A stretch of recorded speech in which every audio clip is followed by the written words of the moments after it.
Well, welcome back to this month's Art Club Safety Training Series. This month, we're going to talk about ladder and fall prevention. As always, I'm John Kenny of Cottney Consulting Group and happy to be your host. So, what are the facts on the falls? Each year, there are more than 164,000 emergency room treated injuries and 300 deaths in the U.S. that are caused by falls from ladders. Most ladder deaths are from falls of 10 feet or less. Falls from ladders are the leading cause of deaths in the construction sites. Amounts for 1 in 4 fatal falls from ladders. How high is deadly? You may not be very high off the ground, but if you fall, it could be deadly. Protect your employers. As an employer, protect your employees, your coworkers, and yourself. So here you can see what your percentage of survival rate is. Percentage of deaths for less than 6 feet is 8.2, and it goes all the way up to more than 30 feet of 19.6% of falls result in death as the outcome.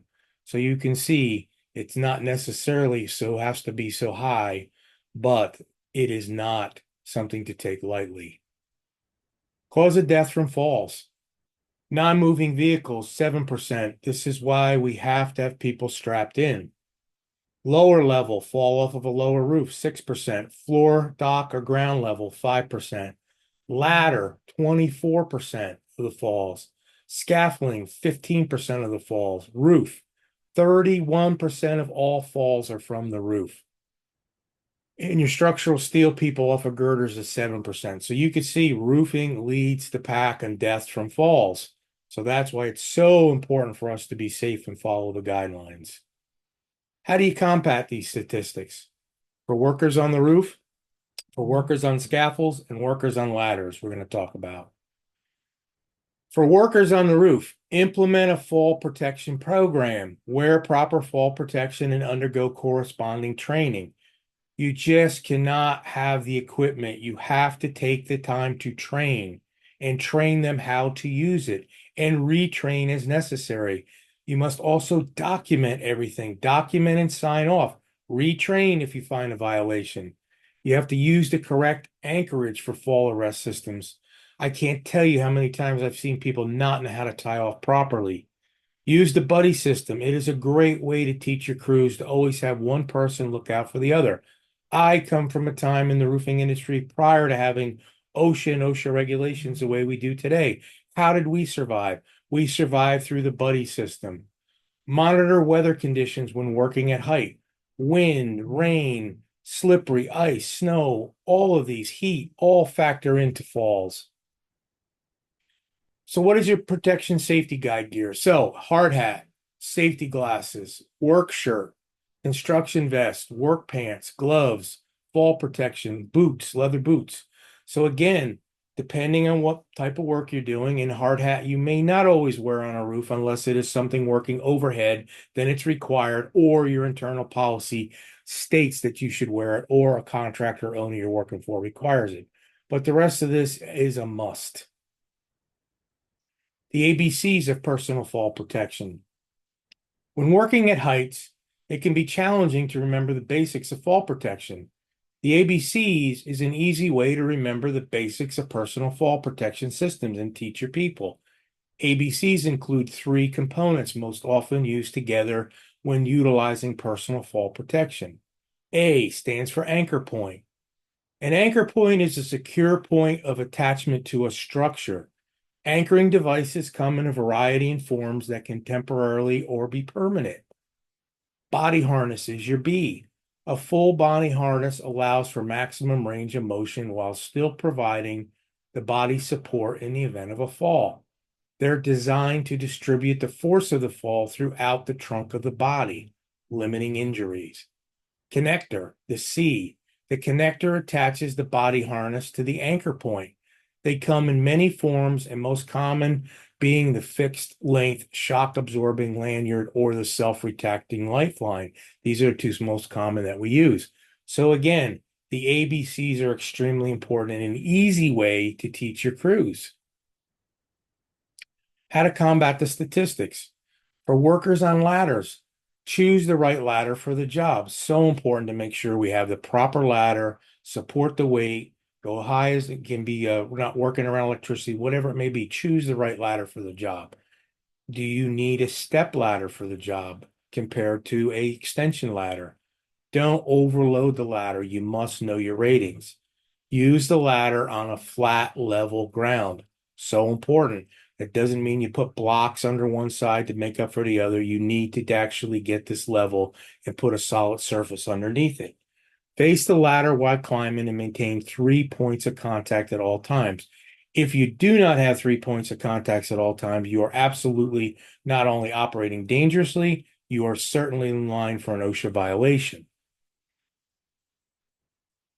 So, 7 steps for ladder safety. Number 1, extend the ladder 3 feet above the surface. Tie the ladder off at the top. 3 points of contact at all times when you're climbing the ladder. Don't use if the ladder has broken rungs. You must make an inspection daily.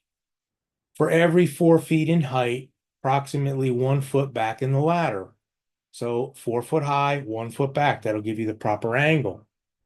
Secure the ladder at the bottom. You cannot have a kick out. You want to make sure it's not going anywhere.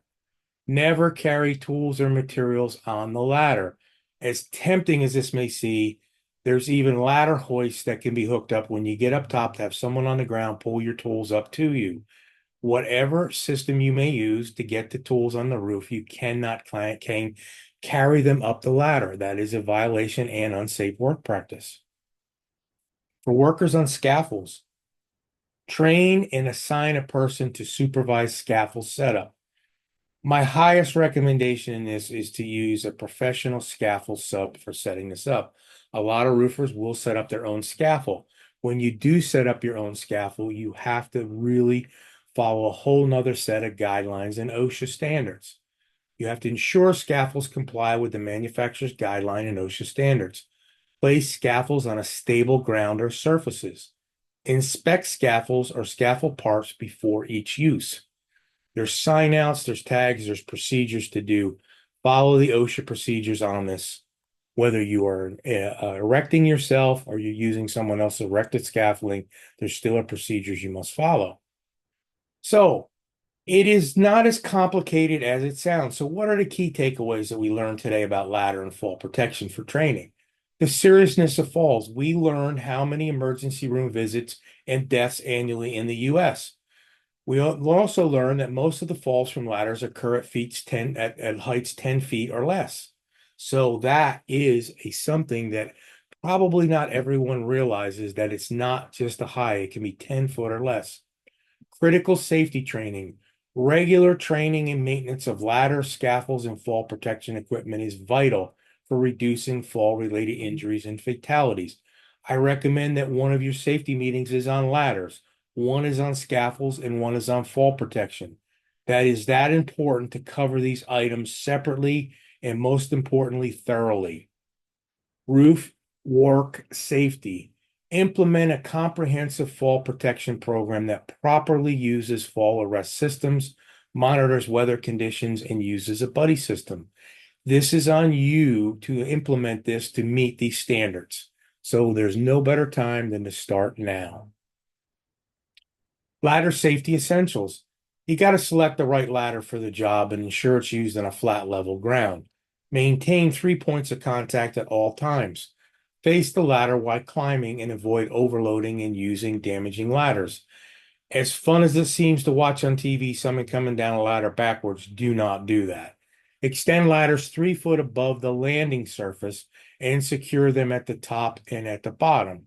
So if you have a coping and you're using a parapet wall with coping, and you are having a ladder and that roof is a foot below, you're going to have to extend it 3 foot above the parapet.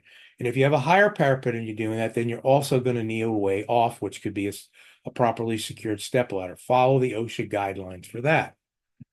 Scaffold safety protocol. Scaffolds must comply with OSHA standards, be placed on stable ground, and be inspected before each use. So what does that mean? Inspect in the morning, you come down for lunch, you got to inspect it again. You need to inspect it in the afternoon. However many times you go up and down, it must be inspected when you're doing that. Assign trained personnel to supervise scaffold setup to ensure compliance and safety. Combating statistics with prevention.